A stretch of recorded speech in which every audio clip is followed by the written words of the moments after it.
for the wind noise, guys. It's the first firing of the Canik 55 Shark C 9mm.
Alright, so I just ran 2 magazines through the Shark, and I was probably shooting from about 30 yards, 40 yards. And so I moved up on the berm a little bit. Now I'm shooting, it looks to be about 30 feet, 10 yards. Put my ears back in.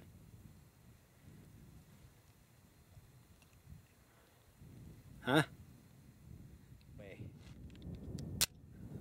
So, here we go.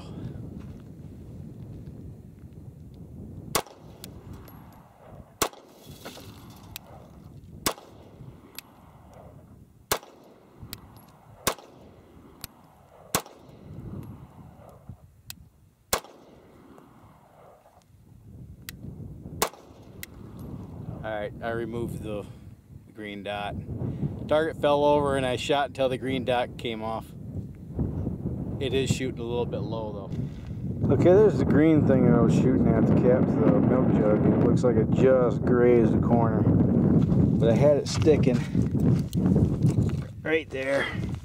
So you can see, you know, and after it fell over, I'm shooting from, you know, on an angle into the thing. So it's shooting low. Okay, it's the next day. We're back at the bench, and I was thinking about this last night, what I was going to talk about, and I thought, well, first thing I probably should do is show you what you get for your money. The price point on this gun, well, as of this date, in the filming of this video, I paid about $340 for this gun. About the same price I paid for my Canik TP9. This is a Canik 55 Shark C, which stands for compact, and it's manufactured by the same company in Turkey, but this is not a polymer gun. This is a complete alloy. This is a alloy frame and I think it's a steel, probably stainless steel slide. I'll point out some of the features of the gun. It's a 16 round, 15 in 1. Interestingly, these magazines are made in Italy.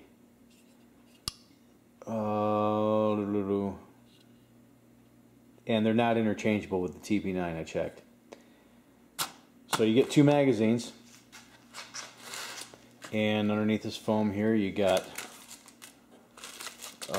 instruction manual, one of the casings that was fired at the factory for testing, manual, and of course the obligatory cable lock. Keep these things from going rogue, you know. Not putting that thing in there. So, you know, I took it out and I ran, you know, I ran 60 rounds through it. And, you know, it shoots good. It's a good looking gun. It kind of looks like a baby Desert Eagle, doesn't it? With this little cut here. And I didn't take it apart and, you know, lube it because, you know, as you can see, the thing is soaking wet with oil. So I just took it out and shot it. It's a hammer-fired gun, but before we do anything here, let's clear the weapon. The magazine. It's empty. Double single action. And let me tell you, if you have a TP9 and you like the trigger on your TP9, you're gonna love the trigger on this. It's a very clean break.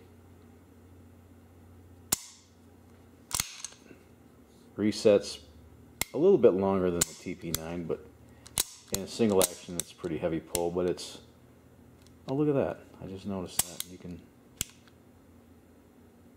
bring it back to half cock with the trigger. Yeah. I don't know if I'd do that pointing at somebody, but anyway. If you look at the way the slide is configured, let's just slide this back and lock it back. It slides inside the frame. That's one of the things I liked about it. And the barrels, you know, the barrel doesn't tilt like on the TP9. The barrel tilts back. But one thing I don't like about the gun, yeah, this is probably a better gun for, like, say, guys with large hands, because the grip, and I could probably change out these panels and get something a little bit thinner. But I've got medium to small hands, and it's not really dimensionally. It's not a really smaller gun than the TP9. It's about the same size, maybe slightly smaller, and it's about the same width. It's a little bit shorter, but mostly because the magazine plate is flat. But it just feels, in my hand, it feels fatter for some reason. The TP9 has flat sides. I think that might have something to do with it. And the TP9 has kind of quasi finger grooves where this really doesn't. But it feels good in my hand. It just feels like it's fat. And the thing that I don't like about the magazine release is that it's like it doesn't protrude beyond the side panel here, and I'm hoping that breaks in a little bit. It's a pretty heavy spring, and I can't get my thumb on it to drop the magazine without some discomfort. And you know, if I'm shooting magazine change, I have to release my grip on the handle, just plain and simple. And then the mag, or the slide release, you got this safety here on the side, and it's obscuring the slide release. So it's just, I don't know. And that safety's really heavy.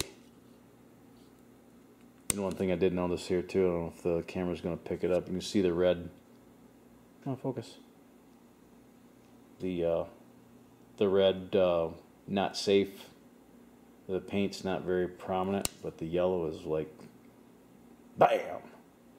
Yeah, the paint came when I flipped that safety for the first time. The paint just rolled right out of the hole. So I have to, when I take this gun apart and clean it out, the sights are pretty cool. I think they might be glow in the dark paint. But I was firing it. It was shooting a little bit low. I have to look through the instruction manual and see what it says about the sights. Yeah, it's got like fish scales on the side there that really positively engages your hand. And you grab the slide. It's not like you know, just straight grooves. It's actually, it looks nicer too, I think. But it's hard to do. Safety's in the way. Yeah, there's a lot of reviews out there. Go ahead, check them out. I'm not gonna, you know, keep beating a dead horse, but the trigger's awesome on this thing. I don't like these panels. They look good, but They make they make it feel fatter than it really is, and yeah. So I don't know. We'll mess around with it. I like it. I don't love it, but I don't know. Maybe it'll grow on me. I think it's a damn fine looking firearm, but you know, price is right. 300 and about $350, and ISO 9000 certified manufacturing process. You can't go wrong. And I absolutely adore my TP9. I can't say enough good things about that gun. And I didn't even shoot it last night. I ran out of time, ran out of daylight. But given the way that the things are going in the world today, you might, if you're thinking about maybe looking into one of these, you might want to pull the trigger, figuratively speaking, of course, on a purchase of either one of these, the TP9, the Shark, or even the what's the other one? There's a Shark, and then there's another one. Anyway, I digress. These weapons coming out of Turkey. You seen what happened in the last, the middle of this past month in July, when the Obama administration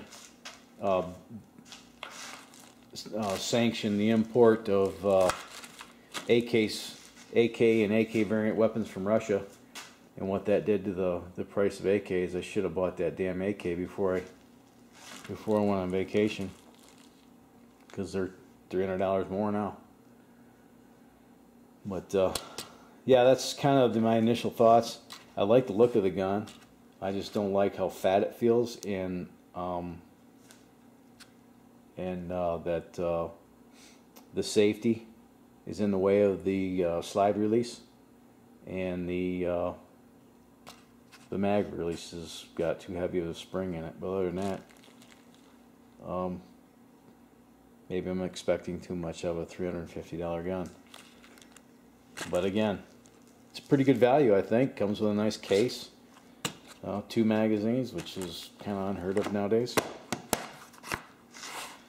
So, yeah, and the case is as different as the Canik 55 lettering, and my other case has the Turkish, the kind of the logo. They're not the dolphin, but they're a little double-headed chicken. But the case is dimensionally the same, and it's got the same, markings on the corners. So anyway, that's the Canik 55 Shark C compact 9mm hammer fire pistola. We'll revisit this gun again at let's say 1,000 rounds. We'll make another video at 1,000 rounds. Alright, so until then, you know the drill. Rate, comment, and subscribe. You have yourself a splendid day. Let's go blow something up.